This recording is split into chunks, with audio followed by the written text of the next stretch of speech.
Hop, eh ben, c'est parti. Bienvenue à vous.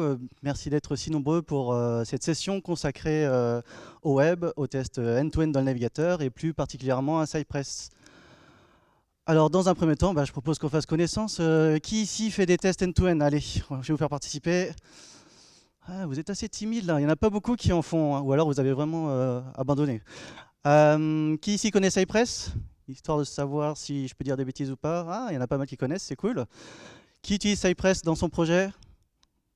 Ah, il y en a un peu moins quand même, c'est dommage. Et qui utilise Selenium dans son projet? Ouais, il y en a un peu plus, on va dire c'est normal, hein, historiquement, voilà, ça existe depuis un moment, donc je ne vous en veux pas. Mais après cette session, j'espère que vous aurez toutes les cartes en main pour aller sur cet outil que je trouve vraiment sympathique à utiliser. Donc commençons. Comment faisait-on des tests end-to-end avant? Forcément, mes questions elles étaient un peu orientées. Je pense que vous comme moi, on a utilisé ce qu'on appelle des Selenium wrappers, c'est-à-dire des surcouches au-dessus du driver de Selenium. Ces Selenium wrappers, c'est bien, ça nous facilitait la vie, que ce soit en Java avec Fluent Selenium ou Nightwatch en JS. Donc voilà, c'était cool, mais il y a quelque chose qui était gênant quand même. Et pour cause, si on regarde un peu de plus près en fait l'architecture de Selenium, on se rend compte de plusieurs choses. C'est qu'on écrivait notre test dans le langage qu'on voulait, donc ça c'était bien. Ce test ensuite dialoguait avec le driver, donc on faisait une requête synchrone vers le driver. Ensuite, ce driver faisait une autre requête synchrone vers le browser proprement dit. Donc on se rend compte, donc deux requêtes à l'aller, deux réponses au retour. On se rend compte qu'il y a un petit problème. En plus, c'est des requêtes synchrones.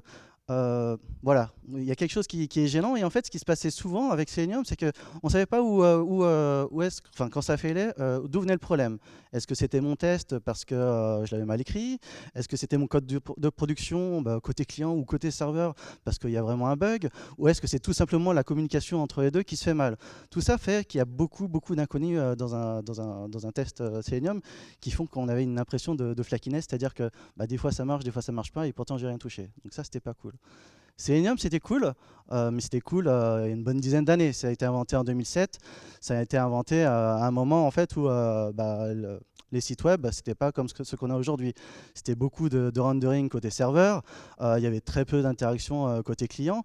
Et voilà. Donc au jour d'aujourd'hui, tout le monde bosse sur des single page applications. On utilise tous des frameworks JS, que ce soit Angular ou React. Il y a vraiment des choses riches qui se passent côté client.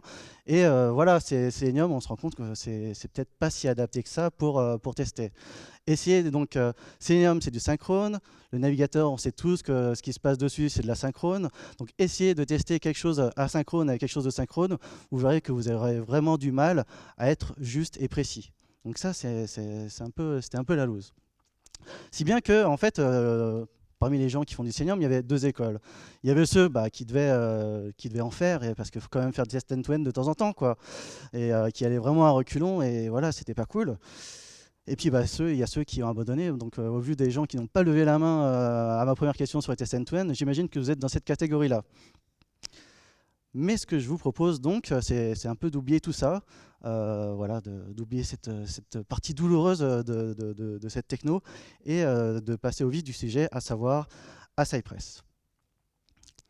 Cypress, en fait, c'est un projet qui a démarré en 2014. Ça a été initié par un monsieur qui s'appelle Brian Mann, et en fait qui a fait un sondage parmi les développeurs front et qui leur a demandé via un sondage quel était leur principal pain point.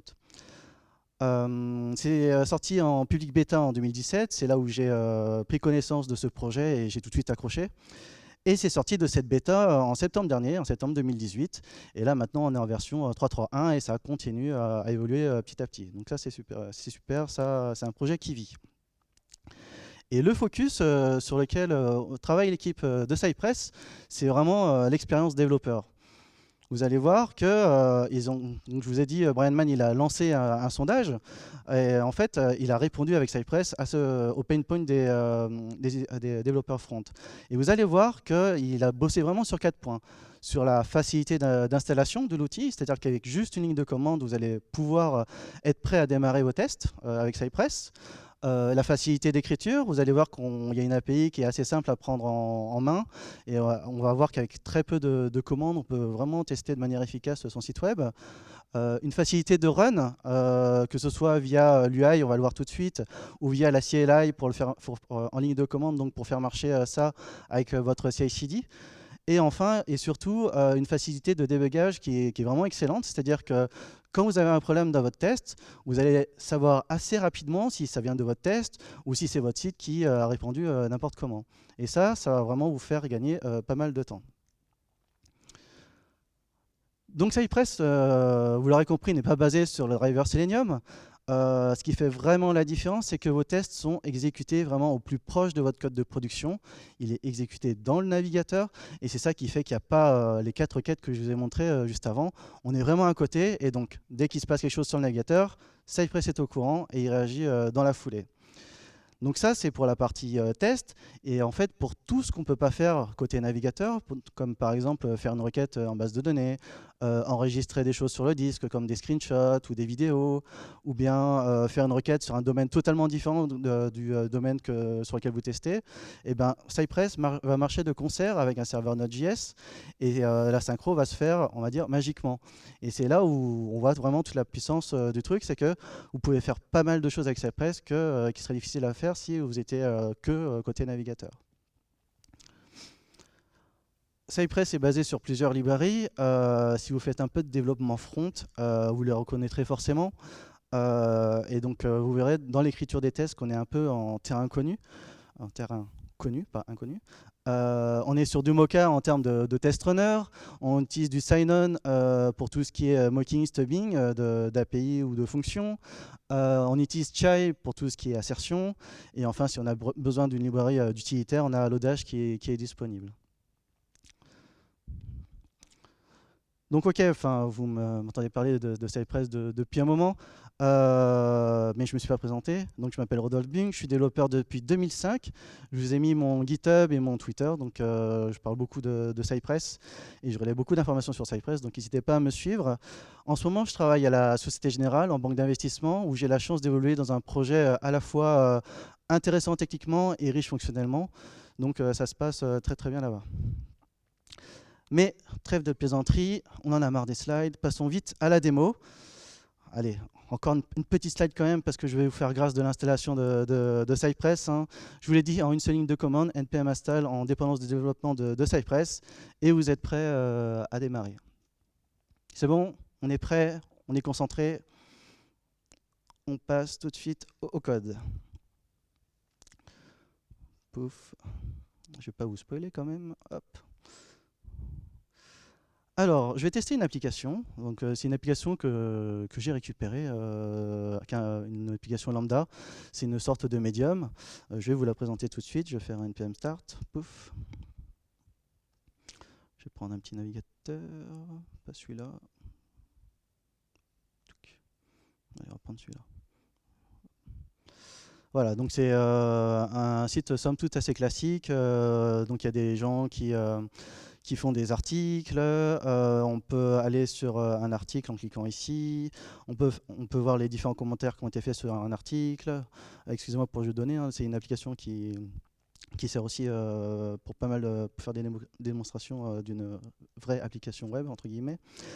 Donc on peut aller sur la page d'un auteur, après on peut évidemment s'authentifier, quand on s'authentifie on peut s'inscrire, on peut s'authentifier, quand on peut s'authentifier on peut créer des articles, on peut créer des commentaires, etc. etc. Donc on est sur du archi classique.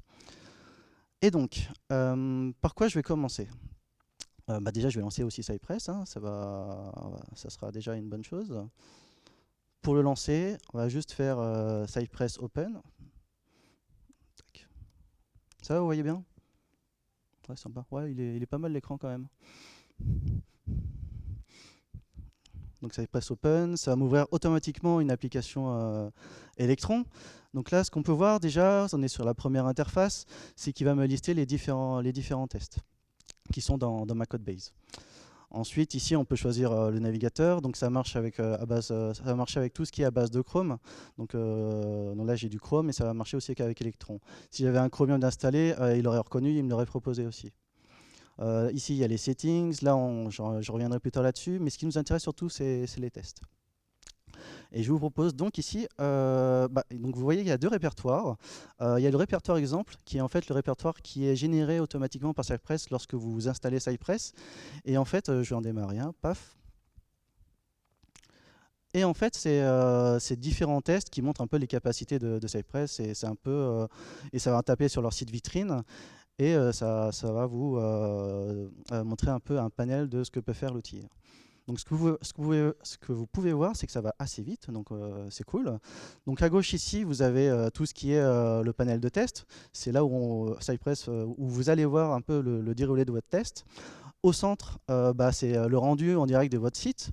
Et comme vous avez pu le remarquer, je suis dans un Chrome, donc ça veut dire que si j'ouvre l'inspecteur, j'ai accès au Chrome DevTools, et ça c'est la classe.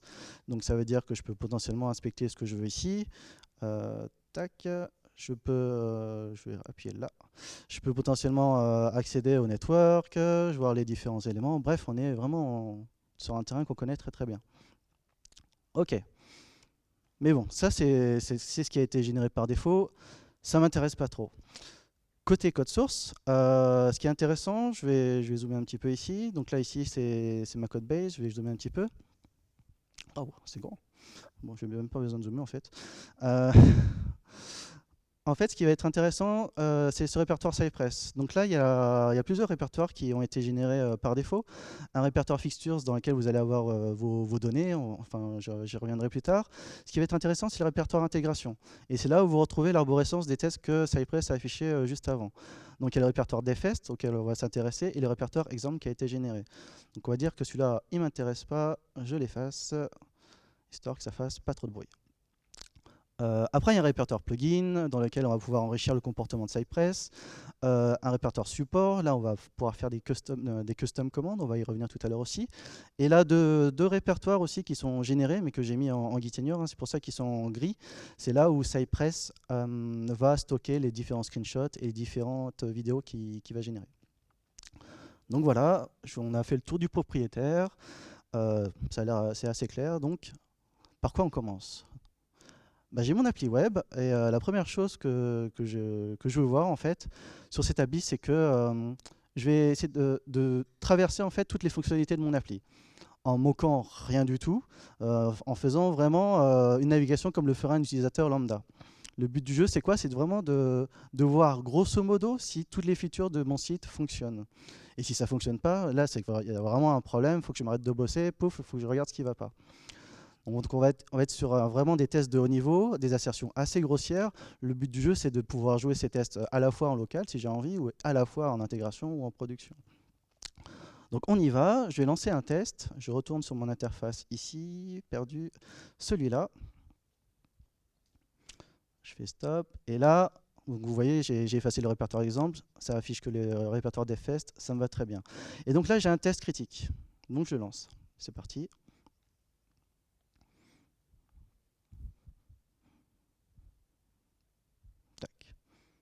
Donc en 5 secondes 72, j'ai fait pas mal de choses. Donc ça allait vite, je redéroule le test avec vous. Je visite la home page, ensuite je clique sur un certain élément pour visiter la page auteur. Ensuite je retourne sur la home page pour voir les différents articles. Je regarde ensuite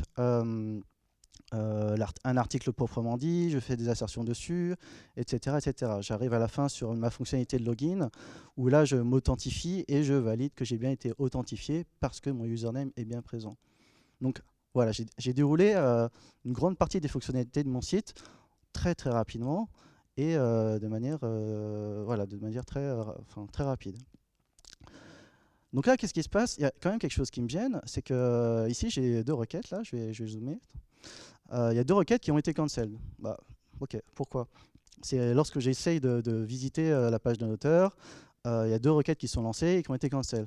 Pourquoi? Parce qu'en fait, Cypress, il est gentil. Moi, je lui dis, vas-y, clique sur l'élément pour avoir l'auteur et tout de suite, va sur la home page. Cypress, il est gentil, il m'écoute et forcément, il y a des requêtes qui sont lancées qui sont cancelled. Qu'est-ce qu'on peut faire pour que ces requêtes aillent au bout et qu'on ait le rendu de la page auteur? Et on va voir le test. Tac. Pas celui-là, celui-là. On va se le mettre en grand.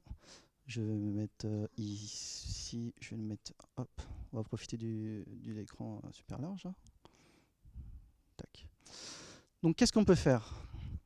Si on était à la mode Selenium, ce qu'on pourrait faire, c'est peut-être un wait arbitraire. Moi, je me dis, c'est des requêtes, allez, je me donne une seconde. Je me donne une seconde pour que ces requêtes aillent au bout. Et c'est ce qui se passe. Tant mieux.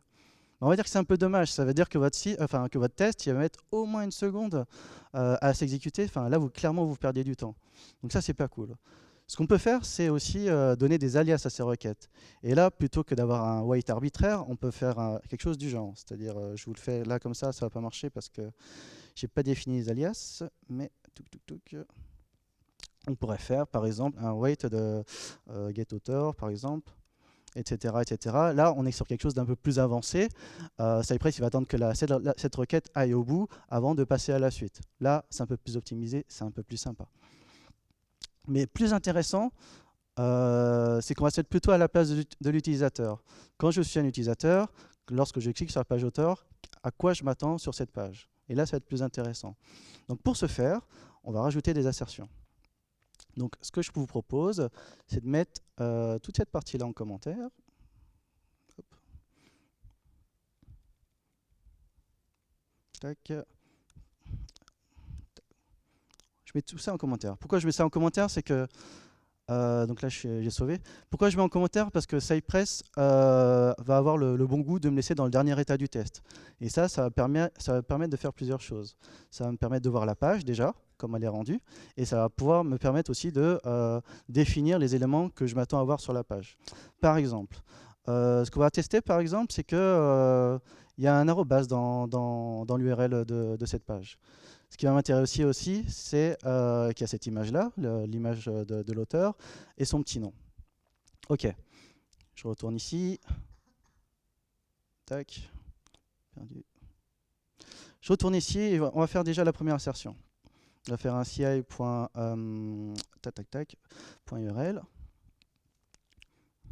should tac contain un arrobase. Donc je suis en mode watch, hein, vous l'avez remarqué, à chaque fois que je fais commande S, ça relance le test automatiquement. Donc en termes de feeling, c'est plutôt sympa. Ce que vous avez pu remarquer aussi, c'est que j'ai la complétion et j'ai la doc qui s'affiche en direct. Donc ça, on va dire, c'est le pro type numéro 1. C'est quand vous démarrez Cypress, vous faites ce petit fichier tsconfig.json et si vous êtes sous VS Code, il va le scanner et il va vous proposer la complétion qui va bien dans vos tests. Ça permet d'avoir les avantages de TypeScript sans faire de TypeScript. Et ça, c'est plutôt cool. Donc voilà, j'ai une première insertion qui marche. Je vais continuer. Donc ce que j'ai dit, c'est que je voulais que l'image s'affiche ici. On y va. J'ai utilisé un truc sympa qui s'appelle le Playground Selector. Hop, je me mets ici. Ce que je peux dire, c'est je m'attends à avoir un élément user image qui est affiché. Donc là aussi, pareil, toujours au niveau de l'interface, j'ai un truc sympa. Je peux copier la ligne Cypress qui va bien. Et ici, quand je fais coller, j'ai la ligne qui correspond. Et je reste dans de l'assertion grossière, hein. Je ne me prends pas la tête. Là, c'est vraiment un test de surface. Should be visible, par exemple. Pareil, CTRL-S. Voilà, ça relance le test. Et on continue ainsi de suite. Et je vais juste valider que, hop. Donc là, le nom de l'auteur est sur un élément H4. Je vais valider que l'élément H4 est bien présent. J'ai pas fait... hop, ici. Tac.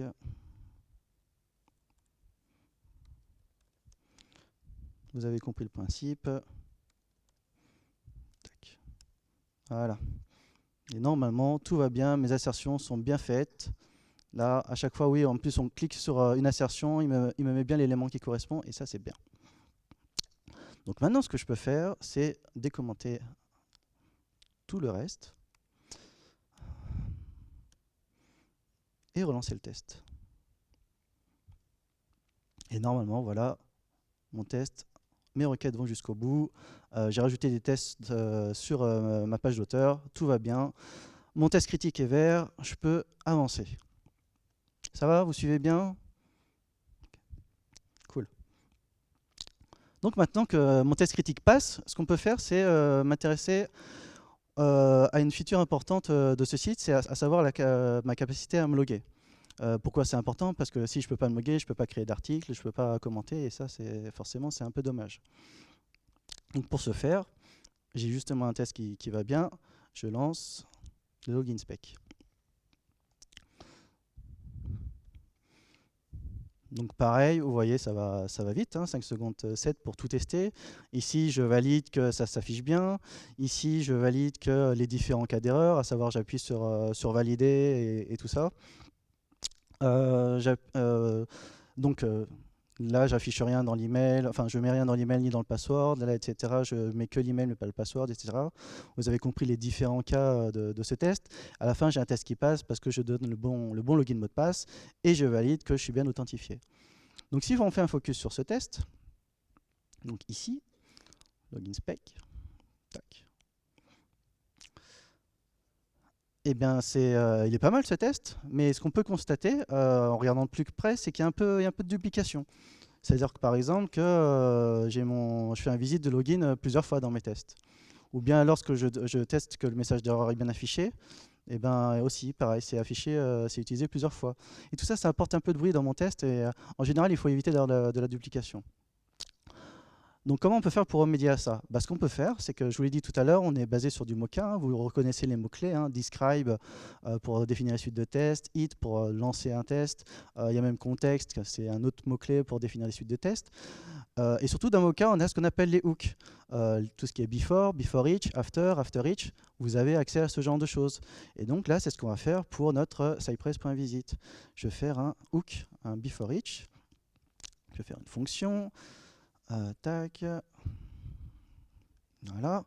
Et là-dedans, je vais faire un cypress.visit de. J'aurais pu faire un copier-coller, ça aurait été plus simple. Tac. En chaîne de caractères, c'est encore mieux. Vous voyez, je peux faire des bêtises, mais c'est bon, je suis rappelé à l'ordre. Donc du coup, ici, je peux effacer ce genre de choses. Tac, tac, tac. On va supprimer.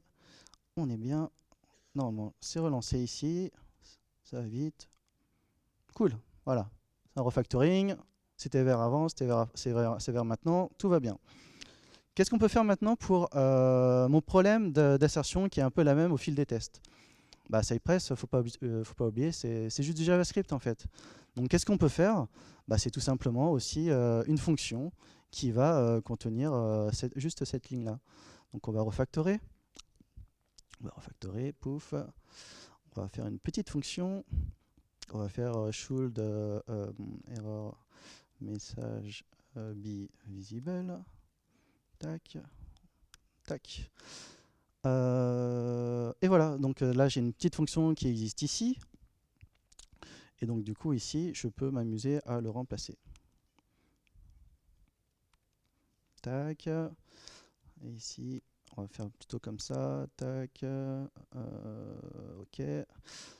Should message be visible. Touc.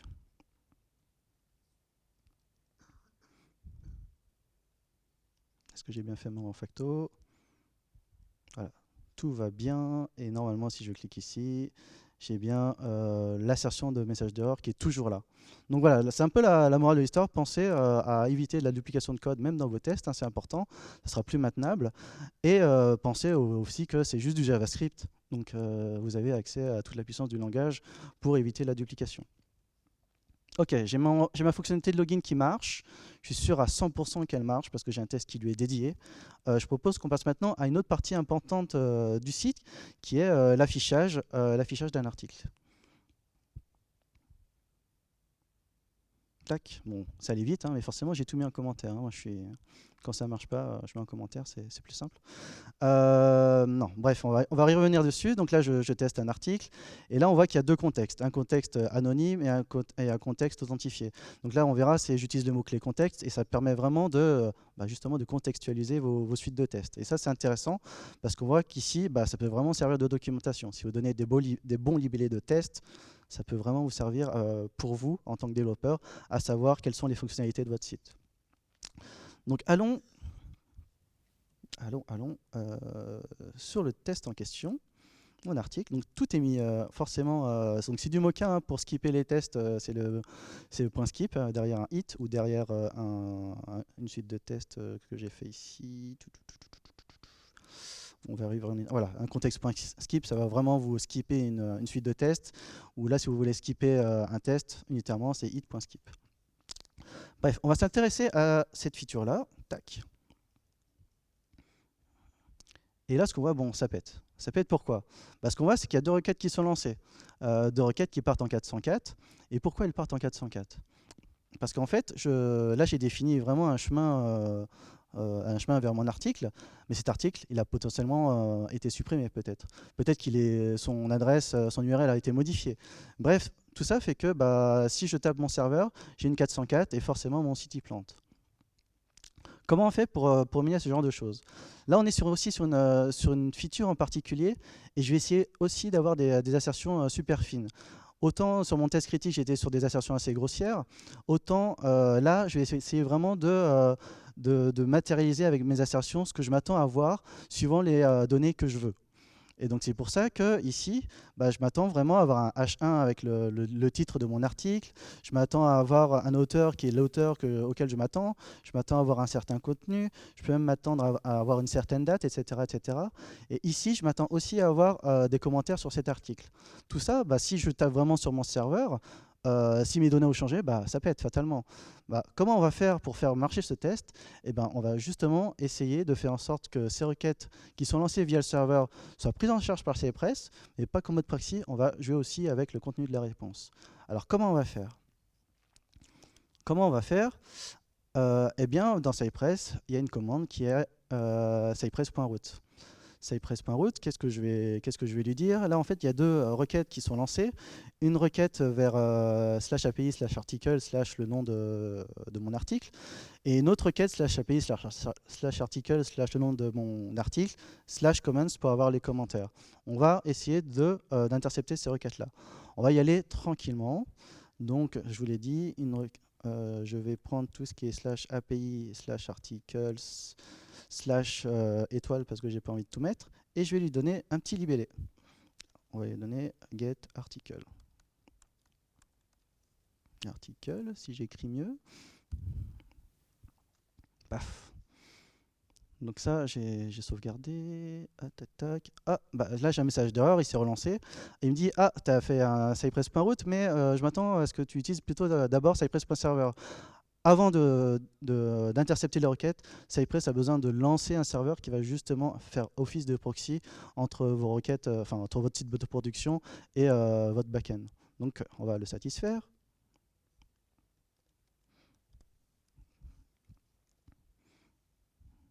Et donc là, ça se lance. Et qu'est-ce qui me montre que mon mapping, ma route a bien fonctionné? C'est le libellé qui est ici. Vous voyez, j'ai le get article ici. Alors, qui est bien présent. Faisons la même chose ensuite avec les commentaires. Vous avez compris le principe. /article /comments, get article comments. Paf. Paf. Et voilà, ça s'est bien passé. J'ai bien mappé mes différentes requêtes. Allons plus loin. Maintenant, je vous l'ai dit, j'ai besoin d'avoir une réponse bien précise de ce que je veux. Pour ce faire, donc j'ai un deuxième paramètre et on va jouer avec. Je vais lui dire, pour cette requête-là, tu me renvoies un objet vide. On y va. Et là, vous allez voir deux choses. Vous allez voir que cette fois-ci, ma requête a bien été stubée par Cypress. Vous voyez la différence entre les deux? Là, j'ai bien le mot-clé xhr stub. Ici, j'ai xhr tout court, ça veut dire que ça n'a pas été stubé. Et ça a été stubé, et ce qui est pas mal, si je retourne ici, en console, je reclique, hop, voilà. Donc je clique dessus. Dans la console, je peux voir ce qui s'est passé et notamment que la réponse, bah, j'ai bien un objet vide. C'est bien ce que je lui ai précisé. Donc c'est cool, je suis sur la bonne voie. Mais moi, ce n'est pas un objet vide qui m'intéresse, c'est un objet plus complexe. Alors comment faire pour définir cet objet complexe? Alors évidemment, on peut faire l'objet complexe au niveau du test, mais on va dire que ça ne sera pas super lisible, hein, surtout si vous avez des payloads qui sont grands comme ça. Ce qu'on va faire, c'est on va faire référence à notre répertoire fixtures. C'est là, justement, on va pouvoir mettre nos fichiers et dans ces fichiers, on va mettre les réponses qu'on attend pour nos différentes stubs. Donc là, par exemple, je vais faire référence à ce fichier-là, où là, j'ai vraiment la structure d'article auquel je m'attends pour valider mon test. Donc je propose qu'on l'utilise. Pour l'utiliser, comment on fait? Donc on va cette fois-ci avoir une chaîne de caractères. On peut mettre, si je mets Toto comme ça veut dire que la réponse de Cypress, ça va être la chaîne de caractères Toto. C'est pas ça qui m'intéresse. Ce que je veux, c'est faire référence aux fixtures. Donc dans ce cas-là, j'ai le mot-clé fixture. Hop, 2 points. Et là, je peux faire référence à ce que je veux. Donc slash article. Là, c'est relatif au répertoire fixtures. Slash Cypress.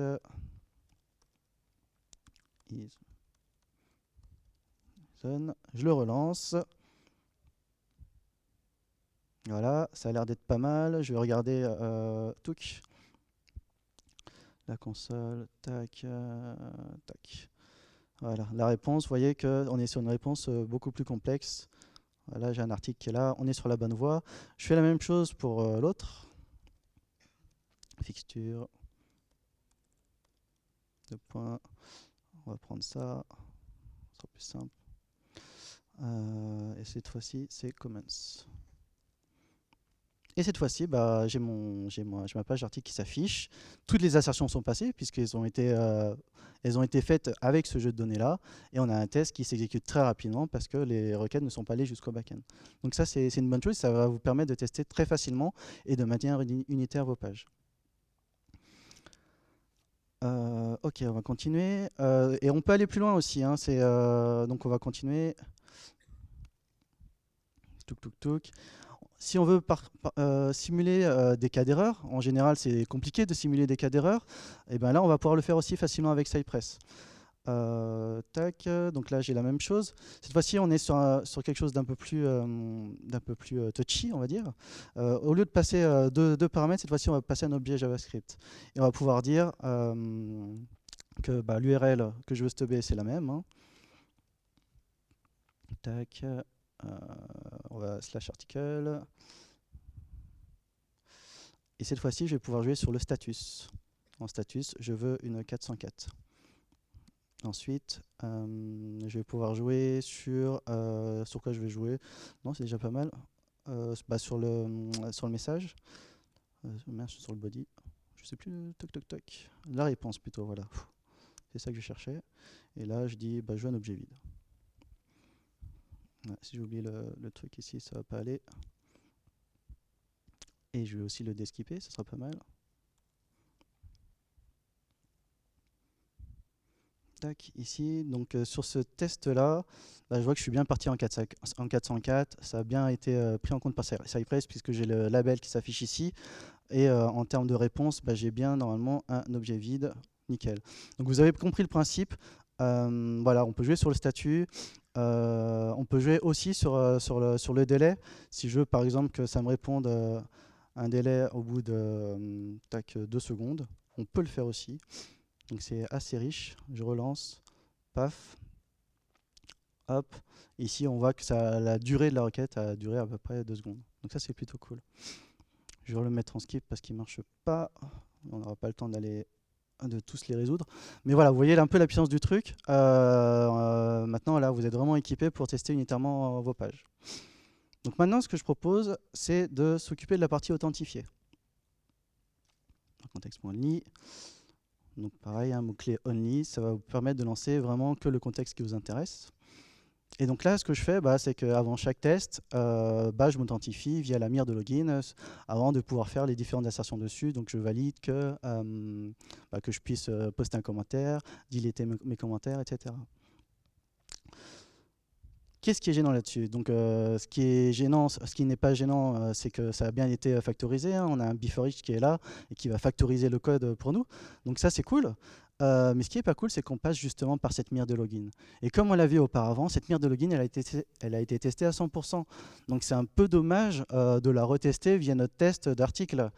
Donc ça, et ce qui est encore plus dommage, c'est que si le login pète, notre test de login pète, bah, ça fait aussi péter mon test d'article. C'est pas quelque chose que je veux. Comment on peut faire pour arranger les choses? Bah, là, on va essayer de prendre justement des raccourcis. Quand on se log, qu'est-ce qu'on fait en fait? On fait une requête vers notre API d'authentification, on récupère la réponse, on a un token et on le positionne quelque part dans le local storage. Eh ben, je vous propose de faire ça de manière programmatique. Et le mieux, c'est quand même le faire avec une custom command. Bah, ça tombe bien, cette custom commande a déjà été faite, elle est ici, et ça fait exactement ce que je vous ai dit. On fait une requête, on récupère la réponse. Dans cette réponse, j'ai un token, je prends le username histoire de, je le positionne le token dans mon local storage, et après avec le username, je fais un log qui va bien pour que dans mon test, justement, j'ai vraiment un petit retour qui me dit « Ah, tu as bien été authentifié ». Donc ça, c'est cool. Et bien, ce que je vous propose, c'est de l'utiliser dans... Hop, dans mon test. On va mettre ça en commentaire et on va faire cypress.login. Hop, hop, si je fais n'importe quoi, ça va pas aller. Donc là, il y a une petite doc qui va bien, puisque là, j'ai vraiment tout fait pour que la doc s'affiche bien, même sur mes custom commandes. Donc je prends le login, je prends mon super mot de passe bien secure, et je relance.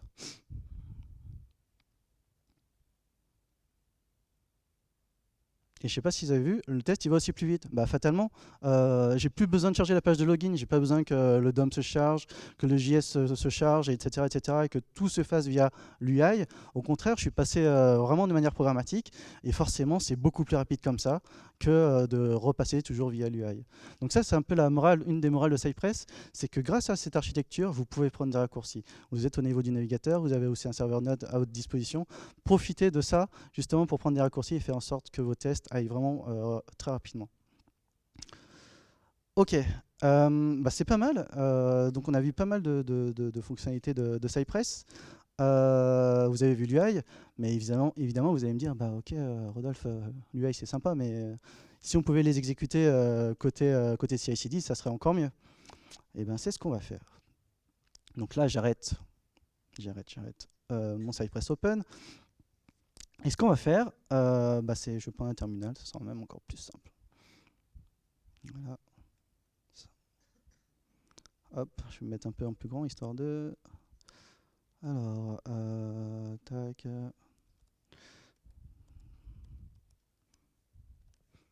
on voit bien, dis donc. Ok, on va faire un Cypress Run. npx Cypress Run, on va lancer comme ça. Qu'est-ce que ça fait? Donc là, on est en mode CLI, et ce que va faire Cypress, c'est qu'il va scanner donc tout ce qui est dans slash intégration, et il va lancer les tests.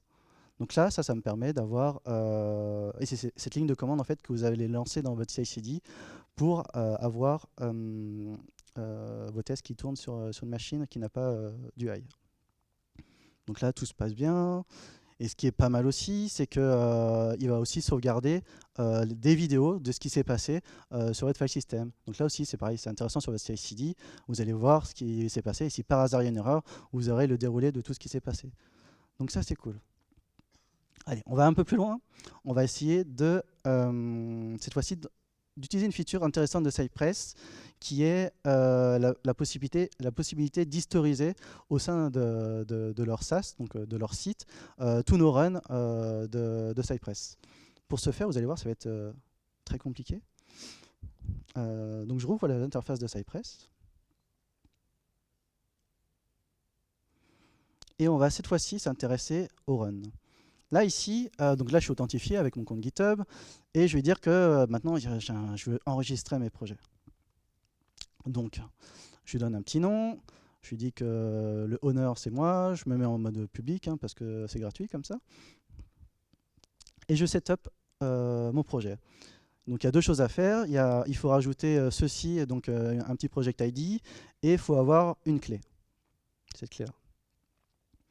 Et donc, ce qui est sympa, c'est que donc, mon fichier de Cypress, il a modifié tout seul, ici. Il a modifié pour moi. C'est très gentil de sa part. Et maintenant, ce qu'on va faire, c'est que on va retourner en mode CLI. Ici, touc. Et hop, je vais mettre la ligne que... alors, hop, pas comme ça. Voilà, avec un npx, ça sera mieux. Et donc là, on relance le même run que tout à l'heure, sauf que cette fois-ci, on va enregistrer notre run sur le site de Cypress. Et ça va nous permettre de faire des choses sympathiques. Dashboard cypress.io. Hop, là, vous voyez, je suis sur le site, le dashboard de Cypress. Je vois que mon run, il est en train de s'exécuter. Tout s'est bien passé. Il est en train d'uploader tout ce qui est vidéo et comment dire, et screenshot, s'il y en a. Et voilà, on va le laisser faire. Ce qu'on va faire pendant ce temps-là, c'est qu'on va passer à la suite, ça passe très vite quand on s'amuse. On va passer à la suite. Et je vous montrerai après ce qui s'est passé. Donc on a vu pas mal de choses, si on résume. On a vu comment tester la navigation, tester ce que je vous ai dit, de test critique, CI.visit, CI.get, CI.should. Voilà, avec ça, on va dire que vous avez le minimum vital pour faire des tests avec Cypress. On a vu comment tester unitairement ces pages, en interceptant et en moquant potentiellement les requêtes XHR. Ça va permettre de tester unitairement vos pages et d'être super confiant sur ces tests-là. On a vu les custom commandes. Avec la fonctionnalité de login notamment, ça pensez-y parce que vous pouvez gagner énormément de temps là-dessus dans vos tests. On a vu comment lancer et débugger les tests via l'UI, on a vu comment lancer les tests en mode headless, et on a vu le dashboard service. J'ai pas eu le temps de vous montrer l'exécution en parallèle automatique, mais l'idée c'est que si vous avez plusieurs exécuteurs sur votre CI/CD et que vous utilisez le dashboard de Cypress, et ben, ça va en fait, via une configuration, Cypress va être au courant que vous avez ces 4 exécuteurs et va faire en sorte de distribuer les tests en fonction du nombre de machines que vous avez. Et là, ça va potentiellement vous faire gagner du temps. Donc ça, c'est super cool. Alors, est-ce qu'on va pouvoir revenir là-dessus? Oui, c'est vert. Donc là, ce qui est pas mal. Donc là, c'est moi qui ai lancé le test, qui ai uploadé mes données dessus. Hop. Et voilà. Là, je vois que tous mes tests se sont bien déroulés. Je peux même avoir un petit film de ce qui s'est passé, etc., etc. Voilà. Donc ça, c'est sympa. Hop. Je retourne vite fait ici. Le dashboard service, c'est la seule partie de Cypress qui est payante, hein, et encore, c'est si vous êtes en mode privé ou vous faites un logiciel commercial. Si vous faites de l'open source, c'est gratuit. Et même l'exécution en parallèle automatique est gratuite pour les projets open source. Et ça, c'est gratuit depuis avril, quoi. C'est tout nouveau. Donc, profitez-en. N'hésitez pas à l'utiliser. Il y a beaucoup de choses qui sont disponibles sur Cypress. Je ne vous ai pas montré, mais on peut tester unitairement ses composants. Moi, j'étais en React, donc j'ai fait un test de composants en React. Mais c'est aussi disponible en Angular, en Vue, en Hyperap, en Svelte. Après, si vous faites quelque chose d'encore plus exotique, tant pis pour vous. Mais bref, pour dire que pour les 3 grands, Angular, React, Vue, ça marche très très bien. On peut faire du test de régression visuelle avec soit une librairie qui s'appelle Cypress Image Snapshot, ou utiliser des logiciels SaaS qui sont Happy Tools et Percy. J'aurais tendance à privilégier ces 2 derniers parce qu'en SaaS, en fait, on aura moins de faux positifs que la librairie qu'utilise Cypress Image Snapshot. C'est-à-dire qu'avec cette petite librairie, en fait, dès que vous avez un espacement, un caractère supplémentaire ou peut-être une ligne en plus, ça va péter. Alors que Happy Tools et Percy sont quand même plus intelligents à ce niveau-là. Il y a le support de Cucumber et de TypeScript si vous en avez besoin. Et il y a encore pas mal d'autres custom commandes. La communauté n'arrête pas de grandir. Il y a Cypress Axe qui vous permet de tester tout ce qui est accessibilité. Cypress View qui vous permet de jouer sur le viewport. Et pour ceux qui aiment React Testing Library, il y a moyen aussi d'avoir une intégration sympathique avec Cypress Testing Library. Donc il y a vraiment pas mal de choses qui se passent et je vous ai mis l'adresse qui va bien pour qui liste vraiment tous les plugins qui ont été faits soit par les communautés, soit par les petits gars de Cypress. Et la roadmap, donc ça c'est la roadmap qui est prévue. On l'attend, ce que tout le monde attend, c'est le support multinavigateur. Alors ça traîne depuis très longtemps, mais en fait ils ont bossé sur Firefox, mais ils se sont rendus compte qu'ils ont fait pas mal de trucs sales. Enfin, ils ont eu un résultat qui leur a pas convenu, donc ils ont recommencé de zéro. Mais là, on est en train de voir des screenshots qui apparaissent où ils sont en train de gérer Firefox et Edge. Donc je croise les doigts, ça va bientôt arriver. On va dire que c'est vraiment le principal manque de Cypress. Ce qui va arriver aussi, c'est beaucoup de features côté dashboard, à savoir que la possibilité de débugger plus facilement, on va avoir plus de données disponibles dans le dashboard et ça va nous permettre vraiment de troubleshooter juste en utilisant le dashboard, donc ça va être cool.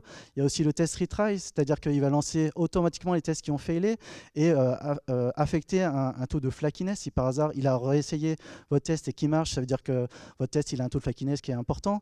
Donc pas mal de choses qui sont là pour vous faciliter la vie. Et la communauté dans tout ça, est-ce que ça vaut le coup de partir sur Cypress?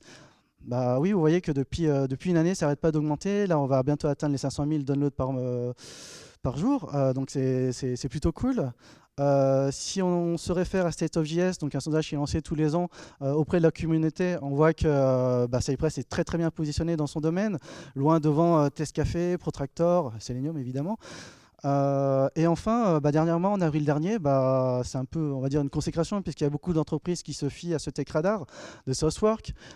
Cypress est passé en adopt, donc ça prouve vraiment que le logiciel est fiable et va vraiment perdurer dans le temps.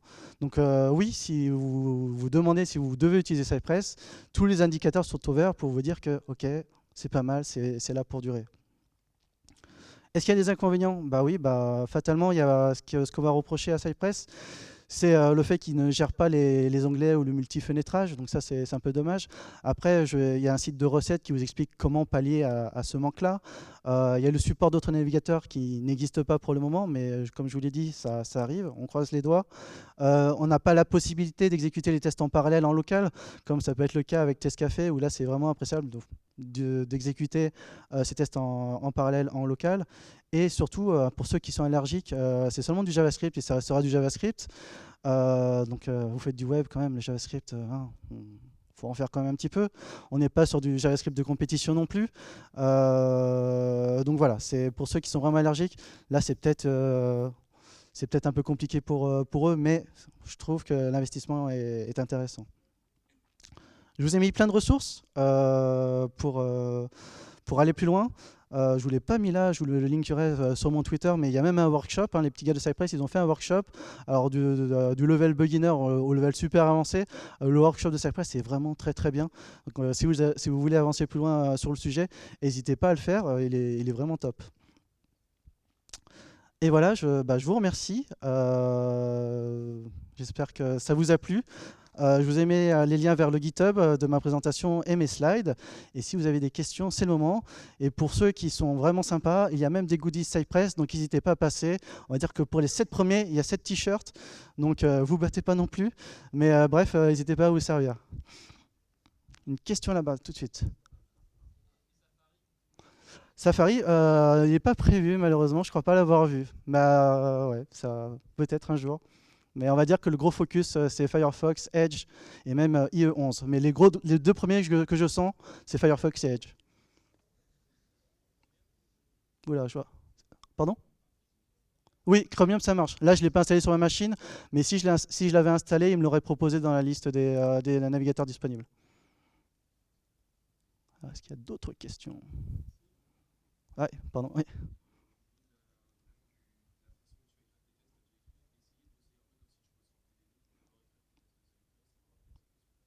Non, moi, là, justement, je l'ai fait.